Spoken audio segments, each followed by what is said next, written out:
Bonjour à tous, bienvenue sur ce nouveau jeudi de la recherche qui sera aujourd'hui un café lecture animé par Étienne Panchou. Étienne Panchou est kiné ostéopathe libéral et maître de conférence associé à l'école universitaire de kiné du Centre Val-de-Loire. Et donc, il va nous parler de la didactique professionnelle dans la compréhension du processus de raisonnement clinique. Je vais lui laisser la parole pour présenter plus amplement et bien mieux que je ne pourrais faire son sujet. Avant de commencer, en fait, je vais juste vous rappeler que voilà, Étienne va prendre la parole pendant à peu près 20 minutes pour présenter son projet et ensuite on pourra chacun prendre la parole pour poser des questions ou vous pouvez en fait les écrire en fait dans la zone pour les commentaires et je les relayerai à l'oral si vous ne voulez pas prendre la parole, mais on gardera toutes nos questions à la fin de l'intervention d'Étienne. Donc, je vous souhaite une bonne écoute et à toi la parole, Étienne. Merci. Merci Émilie, bonjour à tous. Du coup, je vais prendre le temps juste de partager comme ça. Tac. Voilà. Alors, ça doit être pas trop. Du coup, oui, déjà, merci à Émilie de m'avoir sollicité. Ça me fait plaisir de pouvoir discuter un petit peu de la didactique professionnelle que je trouve est vraiment quelque chose qui est très, très intéressant à la fois en termes de formation et en termes même de pratique clinique. Vous allez voir pourquoi. Alors, donc moi, je suis effectivement kiné et ostéo en libéral à mi-temps maître de conférence associé à l'Université d'Orléans. Et j'ai un rôle intéressant qui me tient à cœur au sein de la CIFEM, la Société internationale francophone d'éducation médicale, où je suis secrétaire général. Voilà un petit peu sur les implications que j'ai. Et puis, donc, on va discuter aujourd'hui de l'apport de la didactique professionnelle dans la compréhension du processus de raisonnement clinique. Et je vais vous expliquer un petit peu aussi comment cette publication que je vais vous présenter, qui n'est pas la mienne, hein, mais a eu un impact sur, du coup, ma recherche dans le cadre de ma thèse. Allez. Je n'ai pas de lien d'intérêt particulier à vous énoncer. Alors, juste pour mon parcours de formation, donc moi, je suis kiné depuis 2005. J'ai eu mon diplôme d'ostéopathe à Cergy-Pontoise au Collège ostéopathique européen en 2010. L'idée de ce diplôme-là, c'était plutôt d'avoir l'accès direct qu'autre chose, c'est-à-dire de ne pas être forcément soumis à la prescription. Après, j'ai fait un M2 en sciences de l'éducation, puis un doctorat à l'Université de Montpellier, que j'ai soutenu ma thèse en septembre dernier. Et ma thèse concerne justement l'accès direct et le raisonnement clinique, notamment le triage, sur cette petite partie du triage, c'est comment on décide qu'on fait de la kiné, qu'on ne fait pas de la kiné quand les gens n'ont pas d'ordonnance. Après, dans mon parcours, j'ai été salarié au début au sein du service de santé des armées. Je suis ensuite parti en libéral. J'ai, dans la foulée de mon Master 2, intégré l'IRFMK d'Orléans, devenu école universitaire depuis, où je suis maintenant maître de conférence associé. Et puis, une belle découverte en 2017 à Marseille, à un congrès, le congrès de la CIFEM, la société dont je vous ai parlé juste avant, pour laquelle maintenant je travaille bénévolement, comme certainement beaucoup d'entre vous, dans des associations, quel que soit l'objet de l'association. Et puis tout dernièrement, donc, je suis chargé de mission auprès du président de l'Université d'Orléans pour universitariser les pédicures podologues à l'Université d'Orléans. Voilà un petit peu mon parcours. Alors, je vais vous définir les trois grandes thématiques du jour pour moi, assez simplement et assez sobrement. On pourra revenir si vous le voulez, mais je pense que ce n'est pas forcément l'objet du jour. Donc, sur le processus de raisonnement clinique, l'idée, c'est bien de se caler tous ensemble sur le fait que c'est bien un processus de pensée, de prise de décision qui nous permet de prendre les bonnes décisions, en tout cas celles qu'on pense être bonnes, dans un contexte de résolution de problèmes, c'est-à-dire dans un contexte d'incertitude, où on a une tâche, je dirais un problème à résoudre, mais au-delà de ça, je dirais une sorte de contrainte à résoudre. C'est-à-dire, on a des a priori qui se mêlent à une vision d'une situation. On a plein d'a priori, plein d'idées préconçues ou pas d'ailleurs. Et puis, on doit quand même faire avec tous ces a priori et essayer de prendre une décision pour le bien du patient. On fait au mieux, c'est pas toujours simple. Donc ça, c'est le processus de raisonnement clinique. C'est vraiment en contexte d'incertitude, on réfléchit, on prend des décisions, c'est des réseaux qui s'activent dans notre tête tout simplement. Après, on a sur ce processus trois grands types de processus qui sont connus. Le processus de raisonnement clinique non analytique, plutôt qu'on appelle l'intuition, en tout cas ce que Daniel Kahneman appelle l'intuition, et le processus de raisonnement clinique analytique, qui est plutôt logique. Et puis, allié à tout ça, le processus interactif, ça, c'est notre capacité à interagir avec quelqu'un d'autre pour prendre une décision. C'est-à-dire, ce n'est pas juste nous tout seuls, c'est avec quelqu'un d'autre. 3 grands processus qui se mêlent dans le processus de raisonnement clinique. Alors ensuite, on a la didactique professionnelle. Alors ça, c'est vraiment quelque chose d'assez intéressant. L'idée, c'est comment se passe le travail et comment ce travail, on le traduit dans la formation en termes de compétences professionnelles. Un des grands concepts connexes à la didactique professionnelle, c'est la conceptualisation dans l'action, c'est-à-dire c'est de décréter qu'en fait, toute tâche ou toute activité humaine est organisée sous forme de schème, c'est-à-dire d'habitude, ce qu'on reproduit face à cette même situation. Et en fait, ce qui nous fait prendre les décisions dans ces situations-là, ce sont des éléments qu'on appelle des concepts pragmatiques ou des concepts organisateurs de l'action. C'est-à-dire, c'est des grands déterminants d'une situation qui nous permettent de dire, OK, dans cette situation, je me sers de tel concept, tel autre concept pour prendre ma décision. Relié à ces concepts, on a des indicateurs, des variables, enfin c'est un peu complexe, mais en gros, voilà un petit peu l'idée de ces concepts organisateurs de l'action. Alors à quoi ça sert de s'intéresser au travail réel? C'est pour le rapprocher le plus possible de ce qu'on appelle le paradigme de Laplace, c'est-à-dire qu'il y a toujours une différence entre le réel et le prescrit. Là, il faut essayer de rapprocher le réel le plus possible de ce qu'on va prescrire. Et la prescription dans nos métiers, c'est souvent l'information, ou en tout cas, c'est très fréquemment l'information. Donc, c'est vraiment l'objet de la didactique professionnelle, c'est de rendre pratico-pratique la clinique. Alors, pourquoi on modélise justement, pourquoi on cherche des concepts qui organisent l'action?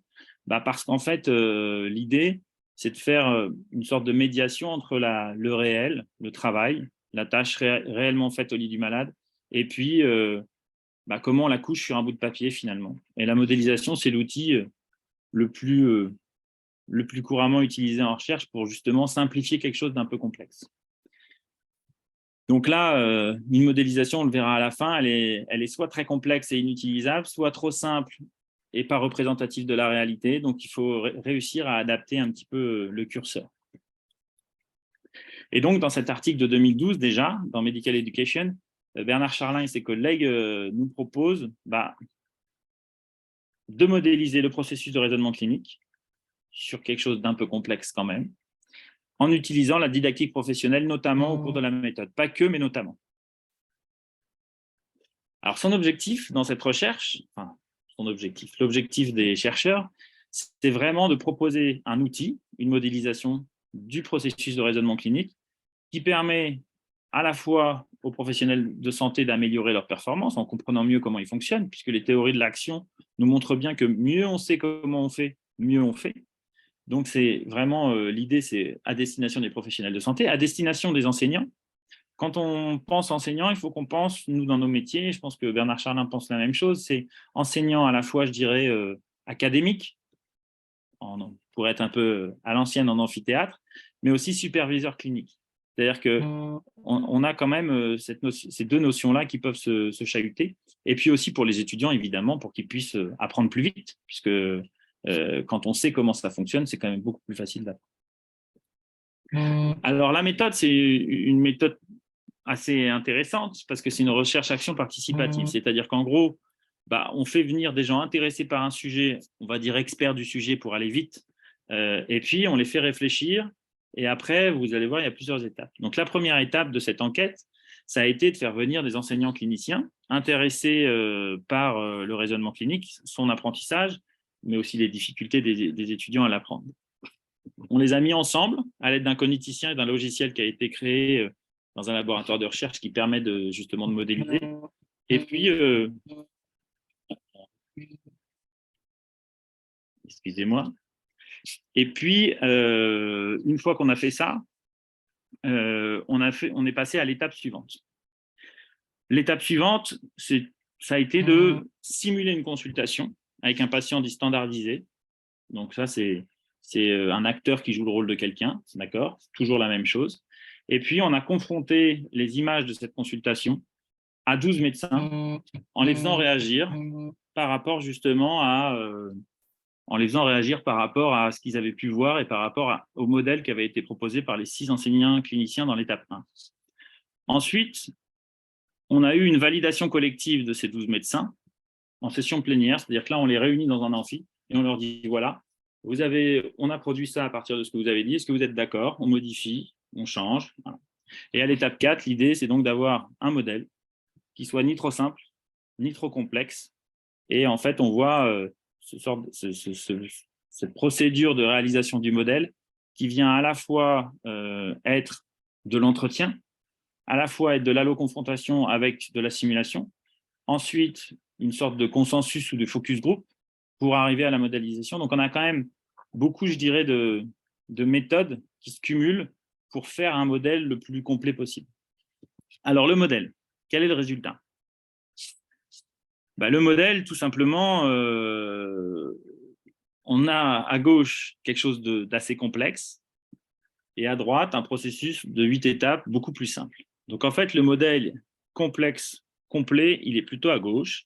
Et après, on a les 8 étapes modélisées un petit peu plus simplement. Il faut imaginer que c'est un processus et que ce n'est pas une procédure, donc ça ne s'enchaîne pas 1, 2, 3, 4, 5, 6, 7, 8. Ça s'enchaîne au cours d'une consultation, quelle que soit notre profession, en boucle. C'est-à-dire on fait 1, 2, 3, 4, 5, 6, 7, 8 plusieurs fois dans la même séance. Et on parle bien de processus. Et donc ensuite, ils ont été intéressés par décrire toutes les bulles, tous les rectangles et tous les petits polygones qu'ils ont faits. Ils sont allés détailler chaque étape et essayer de faire en sorte qu'on comprenne mieux ce modèle, cette représentation graphique un petit peu complexe. Alors, je ne vais pas vous faire tout le modèle, ça serait beaucoup trop long, mais je vais vous proposer des petites choses qui, je pense, sont assez communes à toutes les professions de santé. Par exemple, ils ont détaillé comment était organisé dans notre manière de réfléchir et dans nos prises de décision, comment on utilisait nos connaissances pour décider de l'action. Et pour ça, vous voyez, on a 8 composantes des scripts cliniques que vous voyez à l'écran, donc des caractéristiques épidémiologiques, les conditions de survenue, signes et symptômes, et ainsi de suite. Vous voyez ensuite qu'on a les options d'investigation et les options d'intervention selon ce qu'on peut proposer aux patients. Et enfin, on se sert aussi dans nos connaissances de ce qu'on a déjà vécu. C'est-à-dire qu'on se sert de cas antérieurs qui sont emblématiques de la maladie ou du problème du patient. Alors, selon nos professions, c'est soit une maladie, mais ça peut être une boiterie pour les kinés. Voilà, quand quelqu'un boite comme ça, en général, c'est ça, et puis on remet tout le script en place, et ainsi de suite. Donc là, après, avec vos professions diverses, vous pouvez effectivement essayer de réfléchir à comment vous utilisez les différents points, les différentes composantes du script clinique pour réfléchir et pour prendre vos décisions. Ça, c'est assez intéressant parce qu'on voit tout de suite que déjà, on peut organiser nos connaissances dans notre cerveau, on peut faire des fiches, on peut proposer des enseignements qui ont un plan qui est cohérent avec notre manière de fonctionner, de réfléchir à l'intérieur de notre tête. Et ça, c'est quand même pas mal pour les étudiants, pour les professionnels, pour tout le monde, en fait. Si on prend un autre focus, l'étape de catégorisation, donc celle qui, en gros, l'examen clinique, et là, on voit qu'on est vraiment dans quelque chose d'assez aller-retour. On fait des allers-retours avec les patterns ou les cas analogues. C'est-à-dire, on se dit, tiens, ce patient-là, il ressemble à un tel. Donc, j'émets des hypothèses, je vais les vérifier. Et puis, en fait, est-ce qu'il y a d'autres hypothèses qui pourraient me faire varier dans ma prise de décision? Oui, non, et ainsi de suite. Et on voit que chaque grande étape, là, les 8 étapes du modèle, sont modélisées avec détail comme ça. Ce qui fait qu'on peut à la fois accéder à une complexité, réfléchir sur notre manière de raisonner, à quel moment ça a dysfonctionné, à quel moment on s'est un petit peu trompé, à quel moment on est performant, à quel moment on l'est moins, ainsi de suite. Et on peut essayer de ne pas oublier certaines étapes, ou en tout cas d'essayer de voir comment on peut améliorer notre processus de raisonnement clinique. Et là, vous voyez que chaque étape est détaillée comme ça, avec des liens, avec des formes qui sont différentes. Voilà. On pourra en parler éventuellement, mais les formes ont vraiment, et les couleurs ont une justification. Donc, en fait, finalement, quelles sont les limites de ce travail? Les limites de ce travail, c'est que si on est dans une simplification, comme je vous l'ai faite au départ, on a 3 grands processus, on fait des flèches, et puis voilà, c'est déjà bien de savoir ça. Et encore, j'ai enlevé les processus interactifs pour que ce ne soit pas trop mastoc, pardon. Et puis, à droite de votre écran, vous avez la complexification un peu plus poussée, qui est issue de cette recherche. Et effectivement, on est vraiment dans les limites de la modélisation. Soit c'est trop simple et puis on ne va pas vraiment au bout des choses, soit c'est complexe, voire trop complexe. Donc, il faut vraiment trouver. Alors, ce modèle à droite, on peut le trouver trop complexe. pour l'enseignement, il me semble particulièrement adapté, surtout qu'il a débouché sur un MOOC, donc un cours en ligne gratuit, disponible donc partout dans le monde, qui aborde chaque petite catégorie, chaque petite bulle, qui permet vraiment de se promener dans le processus de raisonnement clinique et qui nous permet de mieux le comprendre. Alors, quel était l'objectif de nos auteurs? L'objectif des auteurs, finalement, c'était de travailler sur les difficultés de raisonnement clinique. D'accord? Et là, on voit qu'on a des difficultés qui sont, soit on a du mal à générer des hypothèses, soit on oriente mal la récolte de données, on prélève trop de données ou pas assez. Voilà. Enfin, il y a plusieurs difficultés de raisonnement clinique. Donc, l'idée, c'est quand même que cet outil soit une aide à la remédiation des difficultés de raisonnement clinique, donc une amélioration de la performance et bien sûr de la sécurité des soins, puisqu'on sait qu'en gros, en tout cas aux États-Unis, il y a encore une étude qui est sortie, la 3e cause de mortalité, c'est malheureusement nos erreurs à nous, les soignants.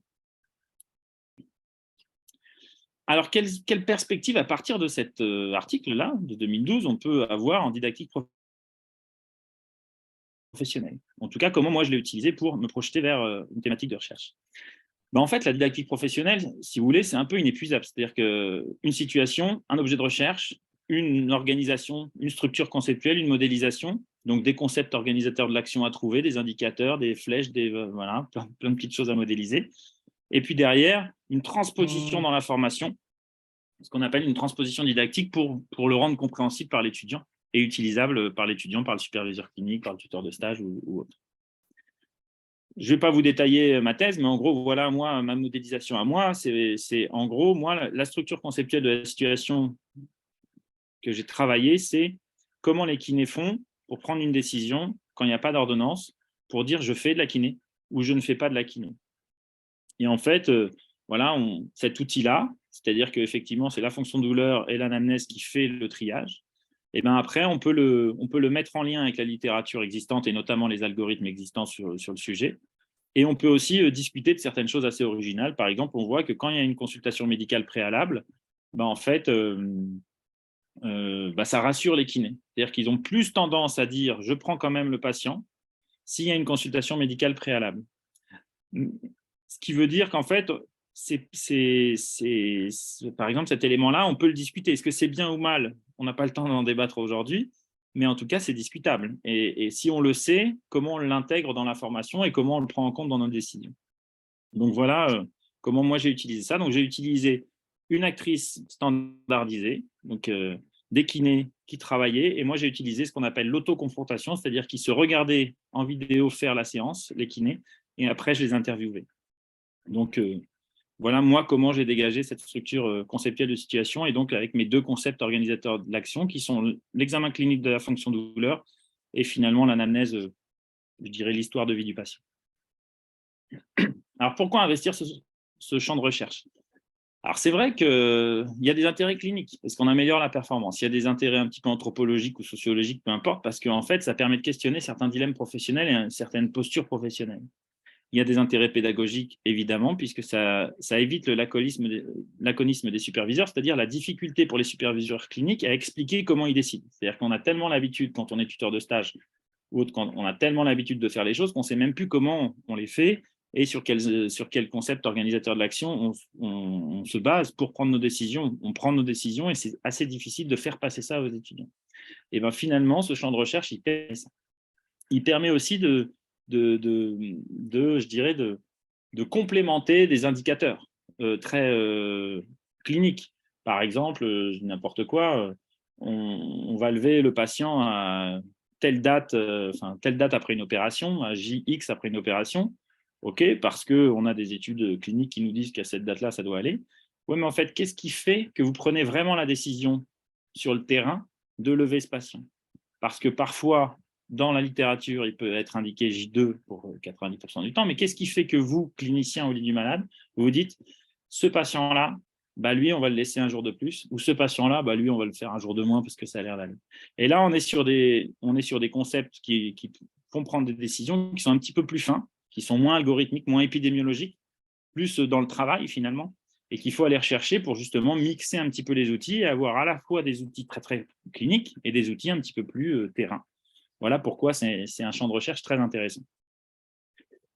Et donc, moi, j'en ai fini. Je crois que j'avais 20 minutes. J'ai à peu près tenu le temps, je pense. Et donc, vous pouvez retrouver notamment ma thèse sur mon profil ResearchGate. Et puis sinon, bah, vous avez de quoi me contacter, puisque comme malheureusement tout le monde, je pense, eh ben, on est sur les réseaux sociaux. Voilà. Tac. Merci Étienne. Super présentation, ça donne plein d'idées de recherche. Est-ce qu'il y a des questions dans la salle? Si, je vais peut-être lancer le pas si en attendant que les questions se lancent. Alors, peut-être une question. Alors, je suis désolée si elle est peut-être un petit peu à côté de la plaque. Je connais mal en fait ton domaine d'activité, mais il y a quelque chose qui me résonne en fait quand j'entends parler en fait de voilà je comprends bien voilà on analyse un petit peu la vraie vie si pour simplifier sur voilà comme je le comprends en fait de façon assez simple si je me trompe pas et est-ce que ça t'est arrivé ou est-ce que il y a des études qui parlent dans ces analyses-là de l'implication du patient ou de patient expert? Est-ce que c'est des concepts qui font est-ce que ça fait partie des réflexions en fait? Parce qu'on peut se dire, voilà, quand tu expliquais que vous prenez un raisonnement, enfin, il y a un raisonnement clinique qui se met en place, il y a des choses qui vont faire en fait qu'on prend cette décision ou pas. Est-ce qu'on parle du patient? Est-ce qu'on parle du patient expert ou du patient, en tout cas, dans ces deux domaines-là?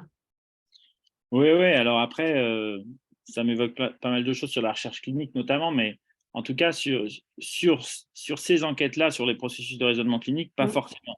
Pas D'accord. forcément. En tout cas, sur l'enquête de 2012. Maintenant, comme on parle, enfin, voilà, dès qu'on est dans un processus de raisonnement plus longitudinal ou plus collaboratif avec plusieurs professionnels, le patient est pris en compte. Mais par exemple, dans le processus de raisonnement clinique qui a été produit, on voit que dans l'étape 2, qui sont les objectifs du patient, il y a les objectifs, enfin, qui sont les objectifs de la consultation, pardon, Mm. il y a les objectifs du professionnel de santé, les objectifs du patient et les objectifs d'un tiers, famille ou autre. D'accord. En fait, l'étape 2, c'est quel est l'objectif de la consultation qui convient aux trois. C'est-à-dire qu'on en parle quand même de cette place du patient. Par contre, dans la prise en compte du patient dans l'élaboration du modèle, non, c'est toujours sous le prisme du professionnel, en tout cas dans celle-ci. Mais pour rebondir sur ce que tu viens de dire, si on prend une maladie comme la maladie de Parkinson, par exemple, on va avoir des recommandations de pratique, nous en kiné, qui sont un peu rigides, comme toutes les recommandations, c'est normal. Et ben en fait, on s'interroge jamais sur comment vit le patient Mm. lorsqu'on lui fait tel ou tel geste. Et c'est vrai que ça serait intéressant. On fait des scores, on fait des échelles, on fait des mesures d'amplitude, c'est très biomédical. Mais en fait, on pourrait très bien imaginer de l'autoconfrontation avec un patient qui se voit traité par quelqu'un et qui se dit qu'est-ce que je ressens à ce moment-là lorsqu'on me fait tel ou tel geste. Et je pense que là, on est au tout début de ce genre d'enquête. Mm. Et oui, c'est hyper intéressant. Merci pour ta réponse. Il y a une question de Nathalie, alors pardon, Nathalie Camebourg, qui dit bonjour, qu'entendez-vous par triage? Alors, surtout en ce moment, avec la loi RIST, il faut faire très attention à tout ce qu'on dit. Le triage, c'est en kinésithérapie, comme le triage à peu près dans toutes les maladies, dans toutes les professions, pardon, c'est de se dire, OK, est-ce que ces patients-là, je peux l'inclure dans des soins en kinésithérapie? Voilà. Quand moi, kiné, je parle de triage, je ne suis pas aux urgences. Je ne suis pas en train de me dire, est-ce que ce patient-là, je l'envoie faire une radio ou faire un truc, voilà, ce n'est pas mon boulot en fait. C'est juste, est-ce que moi, ma question quand je suis kiné, c'est est-ce que je le prends en kiné ou pas? Et en fait, on pourrait dire autoprescription, on pourrait utiliser d'autres termes, mais en tout cas, quand moi je l'utilise, c'est pas du tout la notion de tri dans le sens euh, urgence. Ok, je dirais ça, c'est presque c'est un autre tri. En fait, c'est un tri d'urgentiste. Chacun trie un petit peu à sa manière. C'est pas très élégant comme terme, je vous l'accorde. En même temps, ça veut bien dire ce que ça veut dire. Est-ce que je prends ou est-ce que je prends pas? Et si je prends pas, qu'est-ce que je fais? Quelles informations je donne à celui à qui je vais au patient déjà et à la personne ou au professionnel de santé à qui je vais envoyer le patient pour que lui puisse réfléchir plus vite et prendre en compte ce que moi, j'ai vu. Voilà ce que j'entends par triage. Merci. N'hésitez pas à rebondir, Nathalie Cambourg, si vous voulez d'autres réponses, mais merci, je pense qu'on a bien compris la notion de triage. Vous pouvez prendre les micros, ouvrir vos micros hein, si vous voulez prendre la parole directement. Alors après, tant que tout le monde réfléchit, après ce qui est intéressant aussi, c'est de se dire que justement, la différence prescrit réelle, on peut effectivement aussi se poser la question du point de vue des collaborateurs. C'est-à-dire, quel est le regard d'une autre profession sur notre manière de travailler?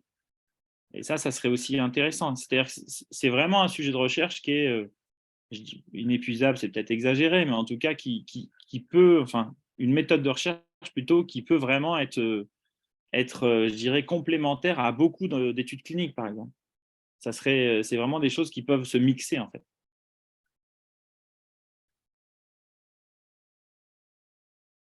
Merci. Alors, je vois qu'on lève une main, Monsieur Ricardo. N'hésitez pas à prendre la parole, ouvrir votre micro. Oui, bonjour. Donc, j'aurais une question concernant les questionnaires qualitatifs qu'on peut utiliser dans la recherche. Parce que pour revenir à la prise de décision pour un patient, je me base maintenant aussi sur les préférences et les expériences passées du patient. Et je voulais savoir si, dans le cadre d'une recherche, on peut construire exprès un questionnaire qualitatif qui n'a pas été validé auparavant. Bah, c'est toujours la difficulté de mixer les enquêtes. C'est-à-dire qu'aujourd'hui, il y a une prédominance des sciences dures qui ont quand même des habitudes, effectivement, d'avoir un questionnaire validé, enfin des habitudes assez rigides et en même temps nécessaires. Enfin, voilà, c'est toujours pareil. Mais moi, j'hésite pas. Enfin, moi, j'hésite pas du tout, mais de toute façon, un questionnaire, la question de sa validation, elle se pose par rapport à l'intention qu'on a derrière. C'est-à-dire que si, par exemple, on veut évaluer la motivation d'un patient dans une étude clinique à poursuivre l'étude par rapport à ce qu'on lui propose, bon, bah, il faut que le cadre théorique, c'est plutôt les théories de la motivation.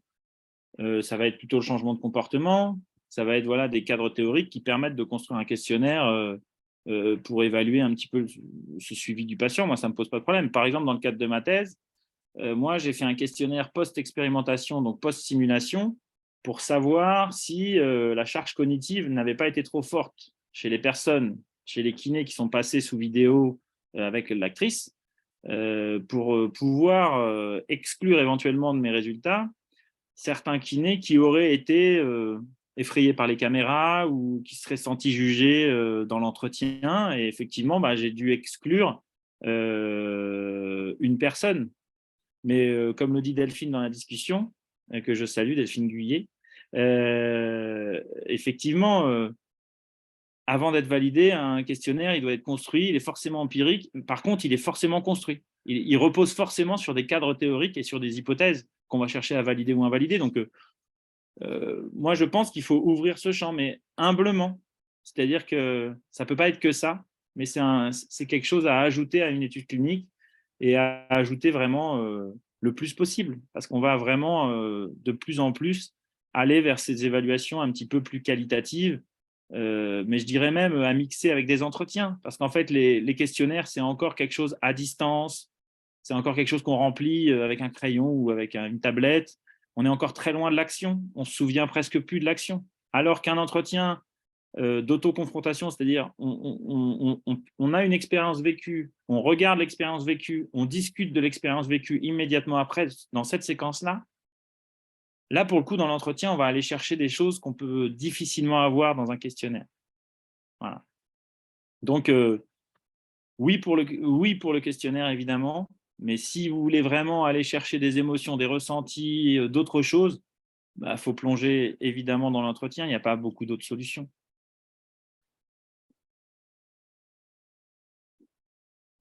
Merci pour ton retour. Alors, je Je vais partager le commentaire de Delphine Guyet. En fait, vous pouvez prendre la parole si vous le souhaitez. Vous mentionnez que vous êtes en expérimentation licence sciences du soin et que vous avez utilisé ce modèle pour montrer comment chaque profession regarde le patient. Un super travail interprofessionnel. Effectivement, si vous voulez, je ne sais pas si vous voulez nous en parler. En fait, la licence sciences du soin, elle a des infirmières, des manip radio, des kinés, des podos, des ergots, des psychomotes. Et à un moment, il faut que ça vive, c'est ressources. Donc, on a travaillé, je pense que Christelle, elle est là avec nous. Et du coup, on est parti d'une situation clinique et chacun a repris sa façon de regarder le patient pour se rendre compte que finalement, tout le monde avait un regard différent en fonction de son métier.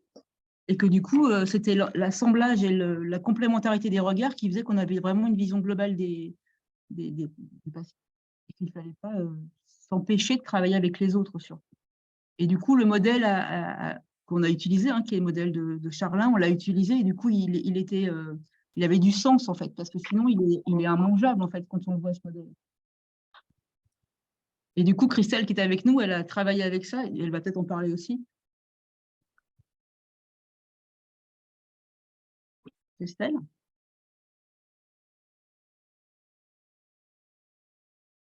Christelle, je vois que vous mettiez un message. N'hésitez pas à ouvrir votre micro. Je viens de le faire, je ne sais pas si vous m'entendez. Ça y est, on vous entend. Oui, effectivement, ça a été très, très riche cette expérience de partager ces modèles, même si la difficulté, ça a été de mettre en commun dans ce processus de raisonnement clinique, ce qui est pour chaque profession commun. Donc ça, c'était très intéressant. Et effectivement, on est parti de ce modèle et on va pouvoir l'exploiter aussi sur le plan infirmier, même si on peut avoir déjà d'autres modèles qui sont construits aussi sur le plan infirmier. Et donc, on pourra agrémenter ces modèles infirmiers avec ce modèle pour mieux se comprendre entre professionnels. Je pense que c'est essentiel qu'on puisse parler le même langage. Ouais, pour rebondir là-dessus, c'est vrai que on a besoin de modèles communs et en fait, quand on regarde les modèles de raisonnement clinique qui sont utilisés, ils sont en fait, chaque professionnel de santé, entre guillemets, a son propre modèle. Et moi qui ai eu l'occasion du coup d'analyser à peu près tout ce qui pouvait se faire dans le cadre de ma thèse, finalement, le modèle de Montréal me convient le mieux. La seule discussion qu'on peut avoir, et c'est vraiment une vraie discussion pour le coup, c'est quoi un diagnostic pour nous, chaque profession en fait. C'est quoi le diagnostic infirmier? C'est quoi le diagnostic kiné? C'est quoi le diagnostic ergo? C'est quoi le diagnostic aide-soignant? Parce qu'il y a un diagnostic aide-soignant, c'est sûr. Voilà. C'est quoi le diagnostic? Parce qu'en fait, évidemment, dans ce processus de raisonnement clinique, vous avez vu qu'ils ont mis 12 médecins. Ils n'ont pas mis 12 médecins, 12 kinés, 12 ergo. 12, voilà. Donc forcément, ça tourne beaucoup autour du diagnostic médical. Mais après tout, ils sont médecins. Donc pourquoi pas? Et même s'il est transposable facilement, je pense qu'il faut quand même s'interroger sur ce qu'est un diagnostic dans chacune de nos professions. Par exemple, si on prend les kinés, nous, on est beaucoup sur l'activité humaine, comme les ergos, comme les professions de rééducation, on va dire au sens large. On va être sur quelque chose qui utilise beaucoup la classification internationale du fonctionnement. C'est comment fonctionne le corps. La maladie, c'est pas qu'on s'en fiche, mais on n'en a pas forcément besoin pour réfléchir. On n'a pas besoin. Alors qu'un médecin, et c'est logique, lui, il doit mettre son boulot, c'est de faire le diagnostic médical. Mais nous, ce n'est pas ça notre boulot, en fait. Le diagnostic médical, si on en a un, c'est une information. Si on n'en a pas, on n'en a pas. Est-ce que c'est dangereux pour le patient? C'est la seule chose, c'est pour ça qu'on parle de triage, c'est le seul truc qu'on doit se dire, est-ce qu'il y a un danger ou pas? Mais sinon, comment on se débrouille avec les informations qu'on a du patient, de son histoire, de sa manière de se déplacer, de bouger et tout ça. Et du coup, c'est vrai qu'il faudrait juste se mettre autour d'une table pour savoir, mais finalement, précisons bien ce qu'est le diagnostic pour nous tous. Et à partir de là, le diagnostic en rajoutant nos professions derrière, diagnostic médical, diagnostic kinésithérapique, diagnostic ergothérapique, et ainsi de suite. Quels sont les diagnostics qu'on peut mettre un peu en commun? Et puis derrière, le processus, il n'y a pas de raison que les cerveaux de certains humains qui ont une profession fonctionnent différemment que les cerveaux de certains autres humains d'une autre profession. Fonctionnent pareil. Après, c'est pour aboutir à quel résultat. Et c'est la notion du résultat qui est intéressante et qui est peut-être le petit bémol qu'on peut mettre au PRC de Montréal, qu'on utilise beaucoup. Et du coup, c'est vrai que le travail qui a été fait là, de se dire c'est quoi le regard de chaque professionnel sur le patient, ça permet d'avancer dans ces notions-là. Et ça permet surtout de comprendre ce que les autres regardent aussi.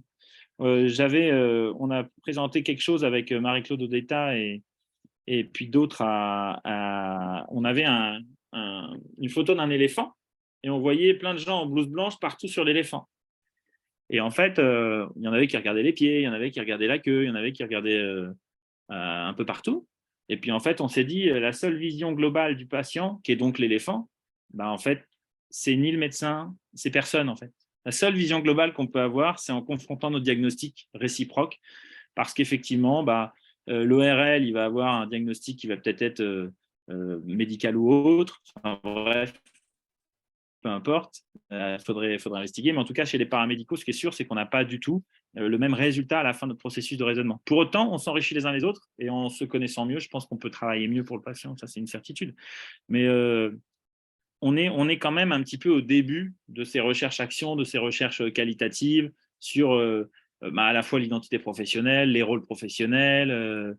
Voilà, il y a quand même… Alors, chez les infirmiers, il y a eu un peu plus de travail de fait depuis plus longtemps, mais dans les autres professions, notamment les professions de rééducation, ça ne fait pas si longtemps que ça qu'on s'y intéresse, quoi. D'accord, merci. Et vous avez parlé tout à l'heure d'un MOOC qui permettait en fait de s'interroger, pourrait nous envoyer, peut-être partager, on partagera après la référence vers ce MOOC. Il y a peut-être d'autres outils aussi comme ça qui peuvent être aidants pour des professionnels qui souhaiteraient en fait s'engager dans cette démarche de recherche ou du moins aller un petit peu plus loin.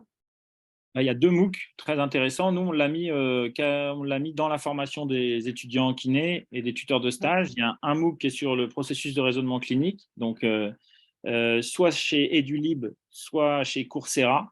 Edulib, parce que Montréal, c'est la faculté de Bernard Charlin. Et Coursera, c'est Genève, Marie-Claude Odetta et Mathieu Nandaz notamment. Donc, en fait, sur coursera.org, je crois, et Edulib, vous avez les MOOC qui sont à disposition, gratuits. On peut avoir un certificat si besoin. Il y a à la fois le MOOC sur le processus de raisonnement clinique, donc là, vraiment sur comment on réfléchit.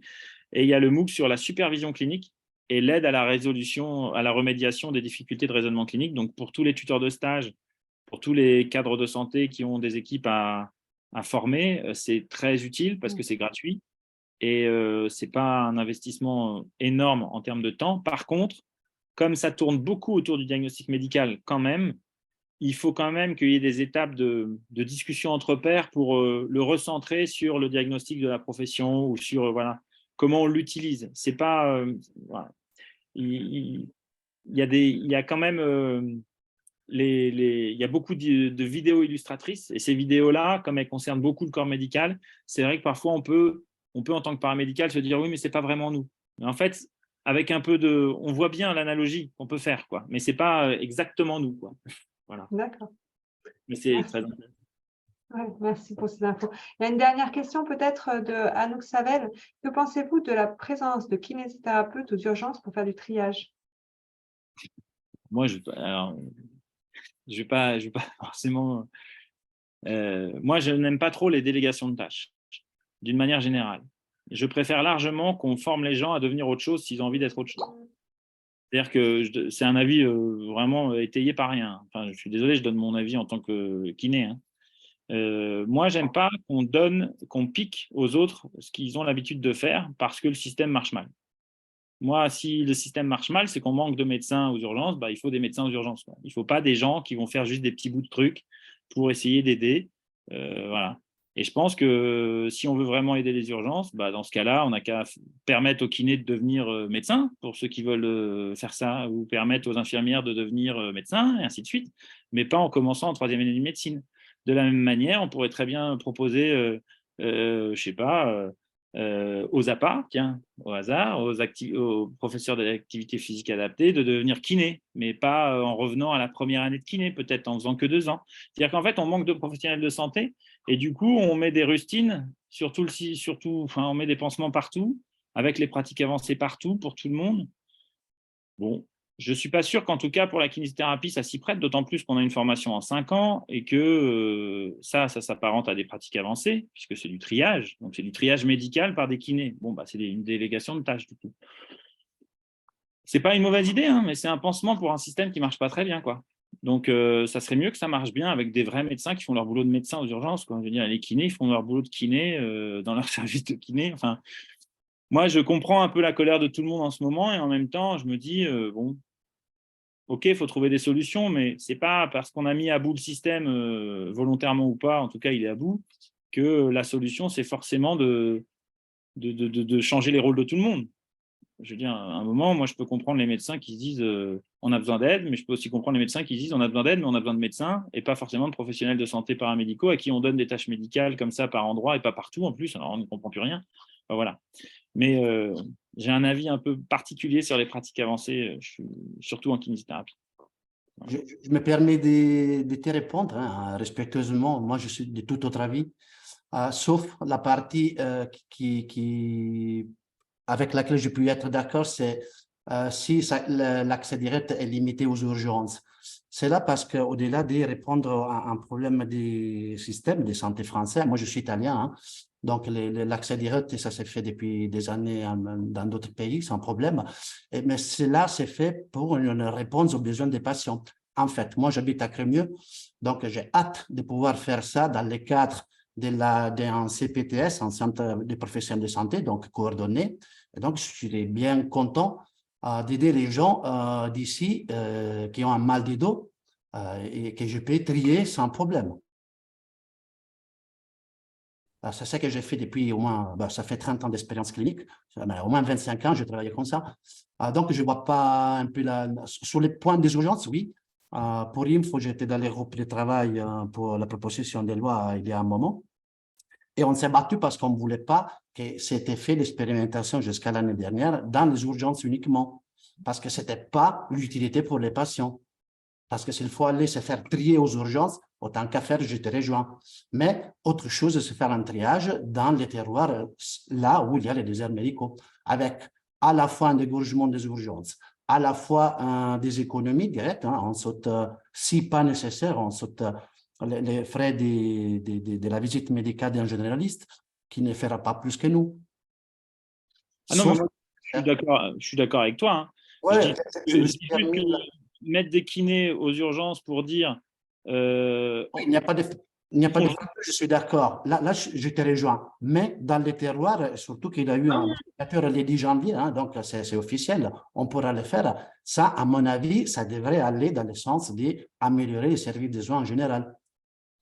Ah oui, je suis complètement d'accord. D'ailleurs, tu sais, moi, je milite pour l'accès direct depuis longtemps pour les kinés, même pour les paramédicaux tout entiers, passons.